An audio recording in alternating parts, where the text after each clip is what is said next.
Hi, second graders. Welcome to another edition of Mindful Play with Mrs. Pond. Today I'm going to be reading a book called Fireflies. While I'm reading the story, again, you will be listening for a focus sentence. Our focus sentence is, "The jars were dusty and I polished one clean on my shirt." So listen for that sentence as I read the story, and then you will also be doing the two activities for the focus sentence on Tuesday, fixing the sentence, and on Thursday, doing a grammar activity, finding nouns and verbs and adjectives in the focus sentence. Also, after I read the story, you will be doing a comprehension focus, and today's comprehension focus is on author's purpose. Now, an author writes a story for three different reasons. One is to persuade, which is the author is trying to convince you of something. They might be writing it to inform you, which is meaning that the author is teaching you about something, or the author might be writing a story just to entertain, telling you a story or trying to make you laugh. So in today's focus, you will be having 2 pages in your packet. One of them will be the description of what I just read about the 3 purposes, and then you'll be having there are 9 pie pieces. The pie pieces have titles titles of a story or a book. And what you are going to do on the second page is there are 3 plates. Okay, and what you're going to do is the first plate is persuade, the second plate is inform, and the third is to entertain. What you're going to do is you are going to cut out these 9 pie pieces. Once you cut them out, you are going to decide if the title of the story, the author is trying to persuade you of something, inform you, or to entertain. Okay, so it's kind of a cut and paste. You're going to be needing to find the 2 pieces. The first piece is the pie piece, and the second page is the plate piece. Okay, so that is your comprehension focus after I read the story of Fireflies. All right, so again, I'm going to begin reading the story, Fireflies. Fireflies, Story and Pictures by Julie Brinklow. On a summer evening, I looked up from dinner and through the open window to the backyard. It was glowing dark. My treehouse was a black shape in the tree, and I wouldn't go up there now, but something flickered there. A moment. I looked, and it was gone. It flickered again over near the fence. Fireflies! "Don't let your dinner get cold," said Mama. I forked the meat and corn and potatoes into my mouth. "Please, may I go out? The fireflies!" Mama smiled and Daddy nodded. "Go ahead," they said. I ran from the table down to the cellar to find a jar. I knew where to look, behind the stairs. The jars were dusty, and I polished one clean on my shirt, and then I ran back up, 2 steps at a time.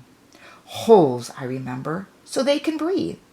And as quickly as I could, so she wouldn't catch me doling them, I poked holes in the top of the jar with Mama's scissors. The screen door banged behind me as I ran from the house. If someone said, "Don't slam it," I wasn't listening. I called to my friends in the street, "Fireflies!" But they had come before me with polished jars, and others were coming behind.